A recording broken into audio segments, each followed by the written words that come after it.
If you're looking for the best laptop for 3D modeling or architecture, you found the perfect video. I'm going to walk you through the devices from the most budget-friendly all the way up to the high end and talk through why the price points are the way they are. What's the advantage of buying a more expensive laptop versus buying a budget-friendly laptop? And we're going to talk through the performance of each of the laptops from a component standpoint. So why does a laptop with 8 gigs of RAM differ from a laptop with 32 gigs of RAM, and the GPU as well as the CPU? We're going to cover all of this so you can make an educated buying decision. I stripped down the list to only the laptops that I would personally buy with my own money, so you get the highest quality recommendations absolutely possible in 2024. And keep in mind, some of these laptops actually are from 2023, so you can save some really good money. So that's what's going to be happening here in the lineup as we work our way through the video. Now we're going to start off in the budget-friendly category, and as you'll see on the chart, there is a price, an estimated cost. But if at any point you want to know the live pricing, what the cost is at this exact moment or the exact moment you're watching the video, head down in the description below and click those links. Now if you do make a purchase, I'll get a small commission, but at no extra cost to you. And that's what keeps this channel alive and the helpful content coming your way. So I really, really appreciate it when you all use those links. Okay, diving in, looking at the HP Victus AMD Advantage. This comes in at $799. Definitely one of the best priced laptops in this entire lineup. You might say, Ben, whoa, hold on. That's not budget friendly. But this is budget friendly according to a laptop that'll actually have the performance you need to do 3D modeling, to do architecture. If you were to buy a laptop that doesn't have the performance you need, you might as well flush your money down the toilet. You need a laptop that will perform in a way that will not frustrate you. It will not get bottlenecked. It will not crash. Even this laptop at $799, I would highly recommend upgrading it to 16 gigs of RAM after purchasing it sometime in the near future, because 16 gigs of RAM is really crucial in making sure your system doesn't get bottlenecked. Let's go ahead and talk about RAM. As I mentioned, I was going to explain the specs, so let's dive in. RAM stands for random access memory. Every time you open an application, you're going to pull from your random access memory. It's basically the temporary storage that runs the applications that you're using. When you close an application, it gives back some of that RAM to the module. Intellectually, right? It doesn't actually give it back, but that's neither here nor there. Just trying to explain things clearly. So if you have 16 gigs of RAM, you open up a 3D modeling software, say Autodesk 3ds Max, you're most likely going to use anywhere from 4 to 8 gigs of RAM. You only opened up a 3D modeling software. Oh, and by the way, just to turn on the computer uses about a gig of RAM for the background tasks. And so right there, your computer's already starting to bottleneck and you only have one program open.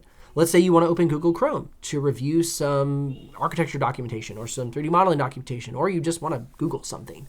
You want to open Spotify to listen to music. Now you're going to be over your 8 gig limit. And so therefore having 16 gives you a nice ceiling.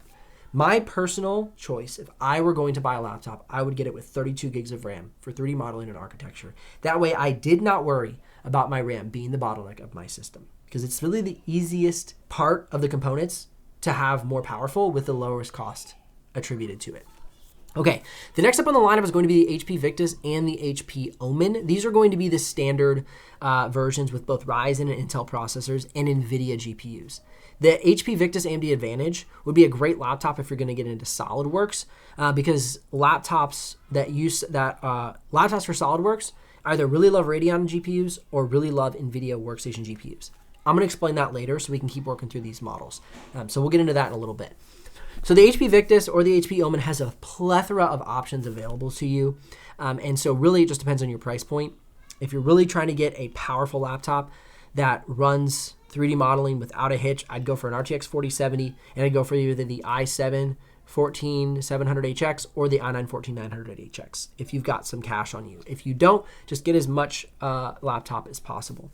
Next up would be the Asus TUF A16. This is also an AMD Advantage laptop. You can see it has the Radeon RX 7700S and the Ryzen 7 7735HS with 16 gigs of RAM.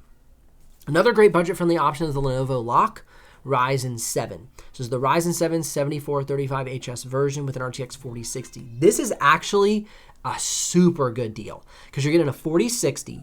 A lot of laptops on the cheaper price point often come with 4050s. You're getting a 4060 and a pretty powerful Ryzen 7 CPU with 16 gigs of RAM. And you can always, post-purchase, when you get a little bit extra budget, upgrade that to 32 gigs of RAM down the road. And a lot of times these are on sale for, around the $700 price point. So really, really great. The Acer Swift X14, this is one of the most budget-friendly 14-inch models outside of my favorite 14-inch laptop, which we'll talk about in just a minute.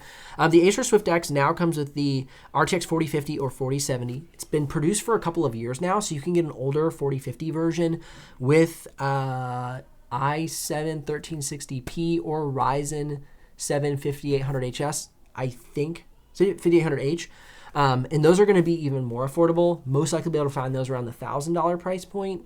If you find those for more than $1,000, don't get them because you can get the newest version for around $1,299 to $1,699. So just do your pricing well, do your research. That's definitely very important. 16 to 32 gigs of RAM for these devices. Forgive any background noise. Children are playing. They shall play. I'm not going to get upset because they're shouting. So just hang in there with me.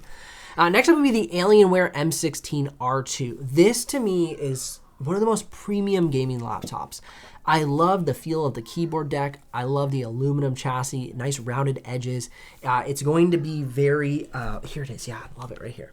It's going to be very, it's going to have a really nice build quality and feel to it.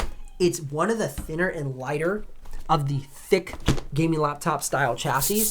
And so it just feels great in your hands. It's got great build assembly and design.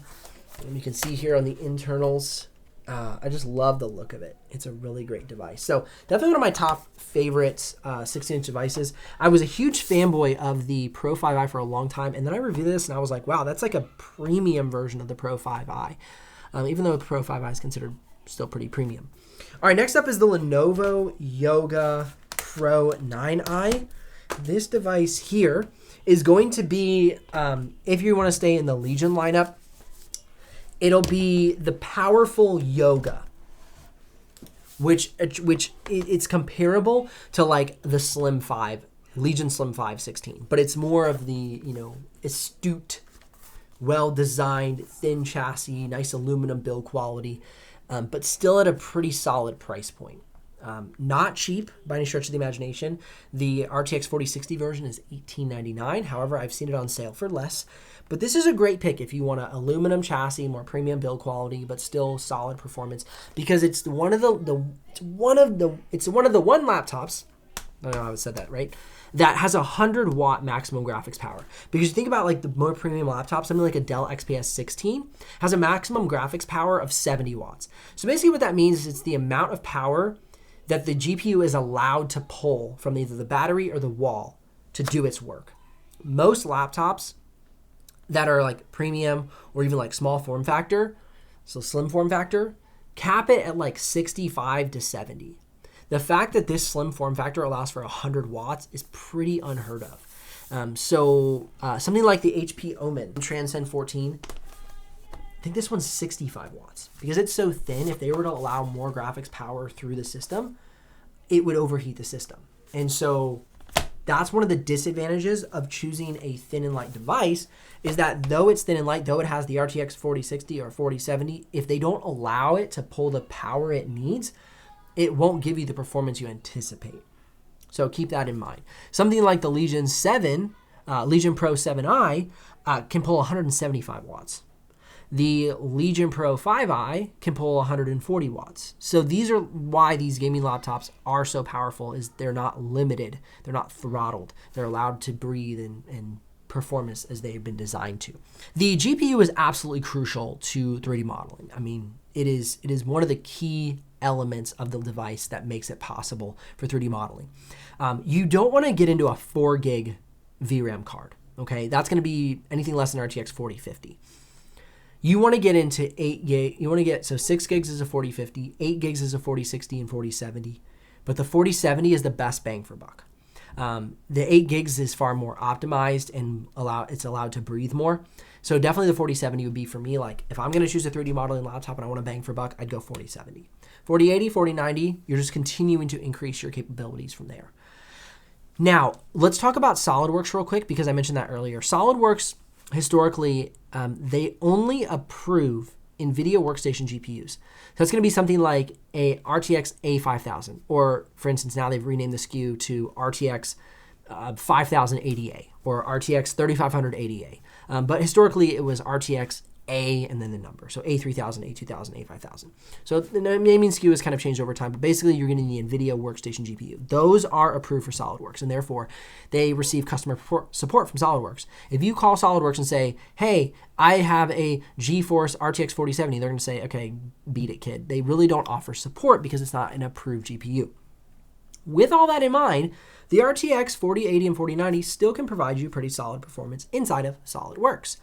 However, if you want to go for bang for buck, over the past few years, I've been somebody who recommends Radeon RX GPUs as a counter to the expensive workstation GPUs that get great performance. If you watch my review of the G14 from 2022, it was the best laptop for SOLIDWORKS. It was the laptop that was the AMD Advantage. It had the Ryzen 9 6900HS and the RX 6700S or the 6800S.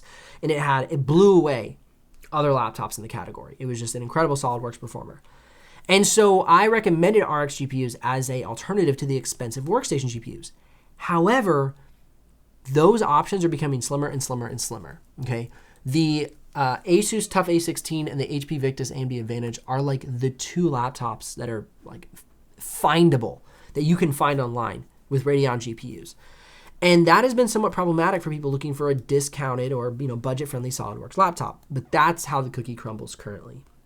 So I still recommend if you can find an RX 6700S or 6800S or the 7700S, go for it. Because if you're looking to save some money, that is a great way to do it. Now, as far as CPU is concerned, since we're talking about specs, the CPU is really going to be great single core performance. Is going to obviously give you more ceiling. It's going to keep your bottlenecking out. The Intel Core Ultra 9s have great single core performance, but nothing compares to something like an i9 14900HX, which is just balls to the walls, total performance. Like the i7 14700HX, same thing. The Ryzen, I haven't even reviewed any of the new Ryzen HX processors, but for instance, last year, the Ryzen 7745HX from last year. If I'm wrong on that exact SKU, please forgive me. These are those balls to the walls, top performing CPUs. And then it kind of tears down from there. But really their main focus is you want to be getting that RTX 4060, but really that RTX 4070 or above for a great 3D modeling or architectural laptop, and then 32 gigs of RAM would be my personal recommendation. All right, let's keep moving through the lineup. The MacBook Pro 14 and 16, M3 Pro and M3 Max. If you use native macOS software, these could be great options for you. They have great graphics, they have a great neural engine, and so they provide great performance. However, most 3D modeling softwares do not run native on macOS, or more specifically, Apple Silicon. They are made specifically for x86. So even if you were to think of the idea of taking an Apple device and using Parallels, that only worked back when the Apple devices were using Intel CPUs. They now have their own Apple Silicon, the M series chips, which do not run these applications natively because the applications are x86. And so that leaves you with limited options. Lenovo Legion 7i, this is basically what was the Lenovo Legion Slim 7. Okay, so they rebranded it just straight up Lenovo Legion 7i, and then they have the Lenovo Legion Pro 7i. So no longer do we have the name Slim, but this is that laptop. This has been one of my favorite laptops for the past 3 years. I think it's a great bang for buck. I think it has great performance, and it would make a great option for a 3D modeling laptop. Samsung Galaxy Book Ultra. This is going to be the equivalent competitor of the Lenovo Yoga Pro 9i. However, I'm pretty positive the Pro 9i has better performance in 3D modeling. Yes, it does. I remember the review. I did a head-to-head review between the Ultra and the Yoga Pro 9i. And the Yoga Pro 9i, because of the 100-watt maximum graphics power, had better performance. So if you're looking for a 3D modeling laptop, I would lean you towards the Pro 9i over the Galaxy Book 4 Ultra. Or just, if you want super powerful, just go straight to the Pro 5i or the Pro 7i or the Legion 7i. These laptops that are built to be powerhouse machines. Next up is the MSI Cyborg 14. This is a well-priced laptop that gets really good performance. So you can see here, I'm going to pull this one out. I really like this device. It's a cool device. It has a transparent bottom cover. You can see the transparent bottom cover is really neat. It's an RTX 4060. It actually has a 13th gen CPU, which honestly I'm not concerned about. A lot of people always want the latest and the greatest, but the 13620H was a great CPU. This isn't going to be the best laptop for 3D modeling, but it's a great entry-level device that's usually found in the sub-$1,000 price point. And so I think it's a great option if you're looking to be budget friendly. And then also because it's a thicker form factor, it's actually super light. I love how light it is. You can upgrade the RAM to 32 gigs of RAM as your budget allows, because it usually comes with 16 gigs of RAM. So that's a really nice flexible device that's in a great price point. Acer Predator Helios Neo 16. This is a really great price point. i9-14900HX, RTX 4070 retails at about $1699, but usually you can find those for on a discount, which is great. Okay, here is one of my favorite devices of the year. I mentioned this earlier. Gosh, this stack of laptops is heavy. I mentioned this earlier when I was talking about the Swift X, and I said, you know, my favorite laptop, 14-inch laptop of the year. This is my favorite 14-inch laptop. It's actually from 2023. They have not introduced it in 2024. I cannot figure out for the life of me, because it is the most powerful laptop with efficient components, and it's thin and light. Why would you not reintroduce this laptop? I almost cannot find it on sale. So if you're looking for a laptop and you find it on sale, and I mean like literally sold, not just like on a good price point, like literally you can't find them to buy them. But if you can find one, man, I would definitely make a purchase of that. It is a great device. It's such a great device.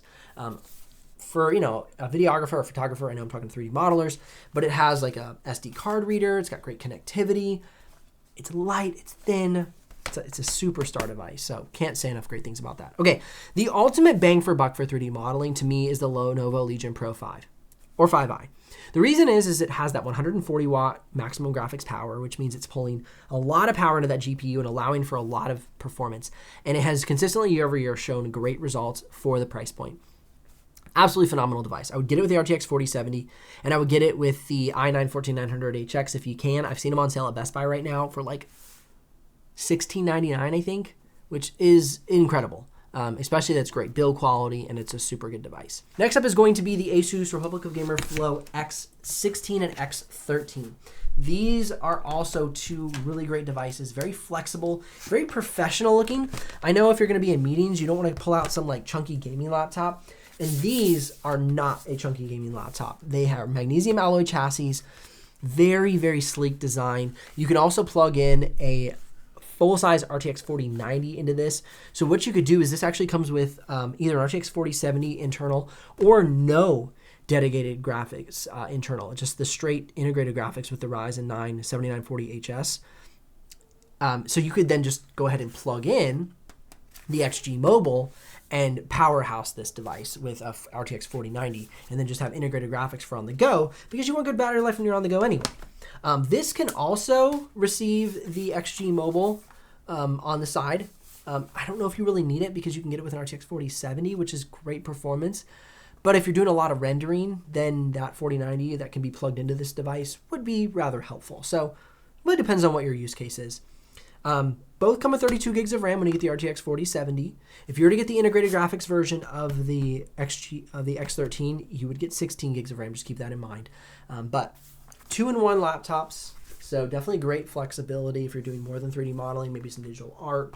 There's a lot of flexibility with these devices. Next is the Asus Republic of Gamer Zephyrus G14 and the G16. These are the mainstay for Asus laptops. Definitely got a big bump in design this year. They became thinner, they became lighter. They're equal or if not better in performance than their counterparts. Honestly, this year I wasn't expecting a big bump in performance, because I thought, well, they made them thinner, and so there might have been some compromise that needed to take place, but we didn't see a blip in performance. This can get up to an RTX 4090 if I'm not mistaken. Sometimes keeping all this straight in my head is challenging. And this can definitely get up to an RTX 4070, the 14. So 16, 4080, or 4090. The 14 can definitely get the 4070. Two great performing laptops, excellent build quality, professional look. The Slash is, you know, edging on anti-professional, but overall, they're a beautiful design. And so if you had this in a meeting, it would not be, you could turn off the Slash and it just looks like a little glass lighting element, so not a huge deal. If you're looking for a great deal and you want a large screen, the Asus Republic of Gamer Strix 18 Starts at about $2249, has an RTX 4080, an i9 14900HX, and 32 gigs of RAM. Keep in mind, this device is focused on giving you great components at a good price. And so it's going to be a plastic build. It's going to feel a little bit, less premium, but what it does is it gives you incredible performance at a really great price point. That device for the Legion Pro 7i is well over $3,000. So that, you can find them for $2249 up to $2599. It saves you a few $100s, so that could be a great bonus. You just won't get all the build quality elements of something like a G16 or the G14. It's more of the budget-friendly, affordable version. Within reason, right? Budget-friendly compared to what? Compared to a premium laptop, which is $3,000 to $4,000. Okay, the HP Omen is next up on the list. Like I mentioned earlier, this is a bit of a throttled device because the max graphics power is 65 watts. So if you're going to go watch my full review on this device, you'll see that though it has an RTX 4070, it doesn't blow the doors off of RTX 4070 equivalent laptops because it's a thin and light form factor. So they had to be a little careful on how much thermal management took place, right? They had to kind of over thermal manage to keep the laptop cool. So that's one of the trade-offs, right? If you have a laptop with a big, beefy GPU, you can't allow it to run loose and burn up the laptop. So one of my favorite devices in regards to the design, it's thin and light. It has a beautiful, colorful keyboard. This is my favorite keyboard from 2024. It feels great to my fingers. It's beautiful to look at. Some people consider it chintzy. Some people consider it tacky. I think it's really, really cool. So definitely one of my favorite laptops in regards to like the assembly and the build. It was something that was unexpected from HP this year, and it blew my socks off in a good way. Next is the Asus ProArt PX13.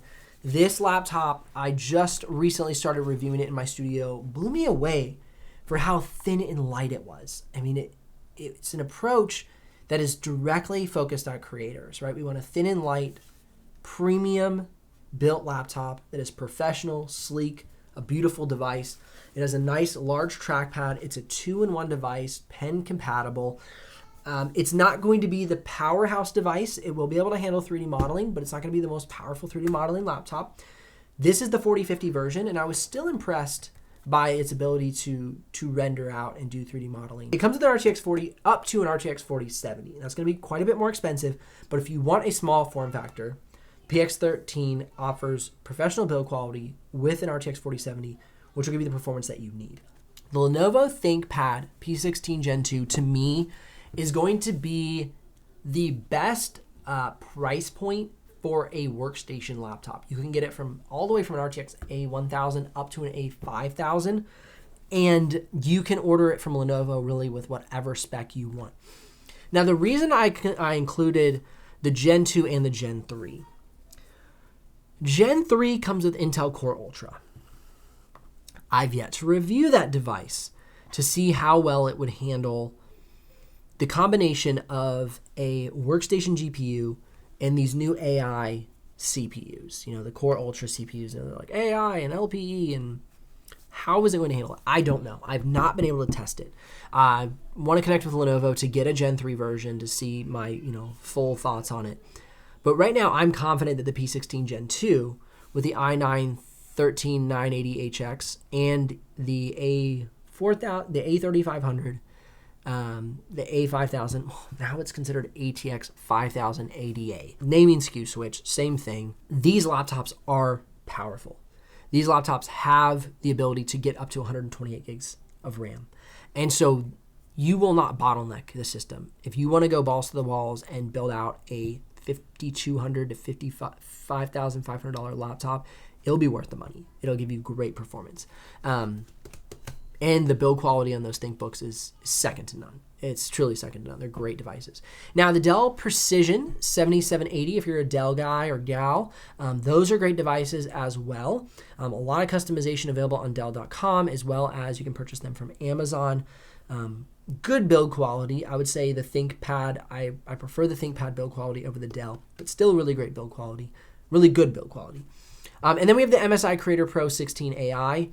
This one is kind of new to the mix. Forever, MSI had their WE series, and now more recently they've shifted one of their lineups, their creator lineup, and they created the Creator Pro 16 AI, and these are now their new devices which have the Workstation GPUs in them. So they're going to have either the RTX 3500 to the 5080A, and again, they're going Intel Core Ultra 9. So what they're trying to do is they're trying to match efficiency with single core performance, because the Intel Core Ultra 9 does have great single core performance, and so they're trying to match that efficiency single core performance. But when it comes to 3D modeling, if you're doing 3D modeling, you're not being efficient.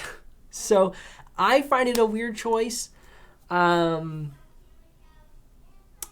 again, time will tell. Time will tell if it was the right choice, which is why I'm still saying, hey, if you're considering a guaranteed great 3D modeling laptop, I might look at something with last year's HX series Intel CPU setup. It might be a safer pick. Full transparency. HP ZBook G11. Again, I'm going to say the same disclaimer. The G10 is going to have the HX series processor. So you might save some money, play it safe, get that. Or you might say, hey, I might want to try out that power efficiency and get the new G11, either the Studio or the Fury. If you're looking for full out performance, the Fury is the way to go. If you're looking for something thin and light, the Studio is a great pick. I reviewed the Studio and the Fury in the G10 version. Really like them, great build quality. The Fury has tons of customization. If you look at my G10 Fury video from 2023, it's got like 4 upgradable RAM slots, 4 upgradable SSDs. It's like a customization dreamboat. Okay, the Asus ProArt P16. This is not going to be the de facto best 3D modeling laptop that is available, because it has the standard RTX 4070. It doesn't have the Workstation GPU. If you're looking for a ProArt laptop that truly is one of the best for 3D modeling, I would consider, if you can find one, last year's model, okay? So there's a few reasons this laptop is really great for 3D modeling. It's going to have the 3 click buttons, which is really handy in 3D modeling to go ahead and rotate around an object. It's going to have the dial, the manual dial set off to the side. But most importantly, it's going to have the Workstation GPU available to it. Last I saw, the A2000 was what was available. So if you want a SolidWorks approved ProArt laptop, you're going to have to go with last year. Now, they may in fact launch a Workstation equipped version of the P16. At the recording of this video, they have not. If they do, I will let y'all know about it, or I'll link it down in the video below. Below in the links. Remember, links in the description below if you're interested in the live pricing or make a purchase. Keep that in mind. Overall, though, fantastic device. The dial is built into the trackpad. The trackpad is now manual click rather than the click buttons like last year's model. So last year's model had the click buttons, but the trackpad was not clickable. This year, they've gone to the click trackpad and the dial on the trackpad. Tomato, tomato. I'm still working on my testing to see if I like the dial and the trackpad. My initial reaction is I kind of like the dial separate. It really made it more of an entity, a feature of it in and of itself, rather than addition to the standard trackpad that exists on every laptop. So still got to dive in a little bit more. I'm doing a lot of coverage of the ProArt series. Definitely check out all the videos that I'm putting out so you can get a full perspective on if the ProArt is right for you. Remember, links in the description below if you're ready to make a purchase, or click or tap the screen here, or head on over to my channel. Check out full dedicated reviews, a lot of the videos that you saw here in the lineup. Thank you so much for watching. I'll see you in the next one.